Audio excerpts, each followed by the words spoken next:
Hello and welcome to my channel Pharmacy in Depth, where we will talk about pharmacy related topics in detail. Today we are going to talk about brain targeted drug delivery. So let's see what is brain targeting. Brain targeting is a process of delivering a therapeutically active molecule or simply a drug in sufficient concentration inside the brain. But the conventional dosage forms like capsules, tablets, or even parenteral dosage forms are able to deliver only a small amount of drug inside the brain, and the majority of drug is distributed throughout the body, which leads to undesired adverse drug reactions. The reason behind this is the presence of various barriers inside the brain, like blood-brain barrier, blood-CSF barrier, and blood-tumor barriers. Let's see each barrier in detail. First is the blood-brain barrier. It is formed by a combination of cerebral endothelial cells, pericytes, astrocytes, microglia, and neurons. It is a tight junction of brain capillary endothelial cells which abolishes all the aqueous paracellular transport across the cerebral endothelium and hence prevents free diffusion of solutes into the brain. The diffusion or the permeability is dependent on the lipophilicity of the drug or the solute. The second barrier is the blood CSF barrier, which is located at the choroid plexus and separates the blood from the cerebrospinal fluid, which runs in the subarachnoid space surrounding the brain. Unlike the BBB, its capillaries allow free movement of molecules via intracellular gaps and fenestrations. The tight junction present here is slightly more permeable than that found in the BBB. The third barrier is the blood tumor barrier. Drug delivery to a cancerous cell is compromised by a heterogeneous distribution of vasculature throughout the tumor interstitial, which leads to an inconsistent drug delivery. As the tumor grows large, the vascular surface area decreases, leading to a reduction in transvascular exchange of blood. To maintain homeostasis and growth of brain cells, transport of endogenous molecules takes place via routes like paracellular, transcellular, carrier-mediated transport, receptor-mediated transcytosis, and adsorptive transcytosis. Now let's have a look at various approaches of brain delivery. We have three major types: invasive techniques, non-invasive techniques, and miscellaneous techniques. Let's see each in detail. Under invasive approaches, we have intracerebral implants. So implants are applied at the site of infection via surgery. The classic example is gliadal wafers, which are carmustine loaded implants.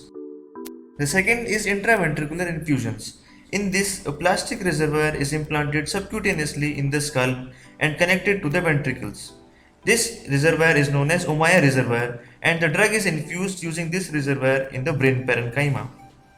Bryonuria is a marketed product given by this route.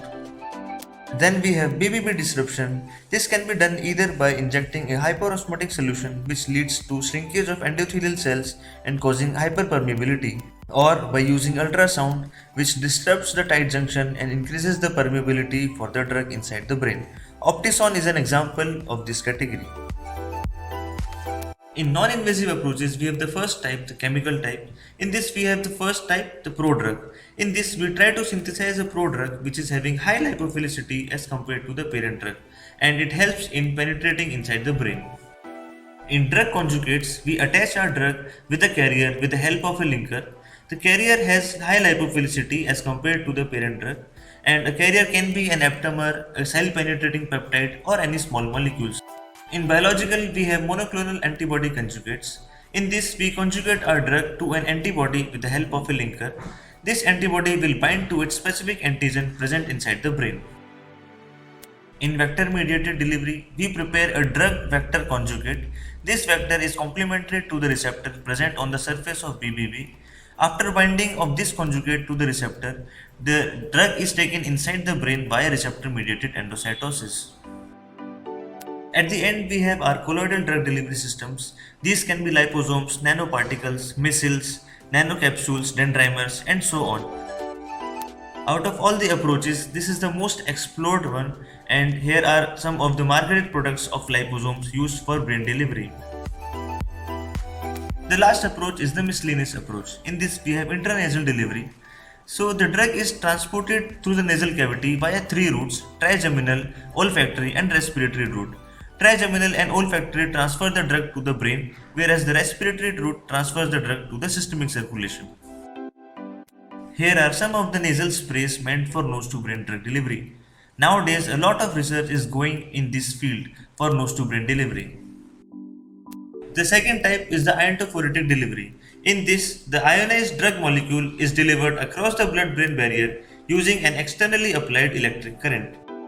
So guys, this was all about brain targeted drug delivery. Thanks for watching. I really hope you liked my video, and if you did, like it, share it and subscribe to my channel.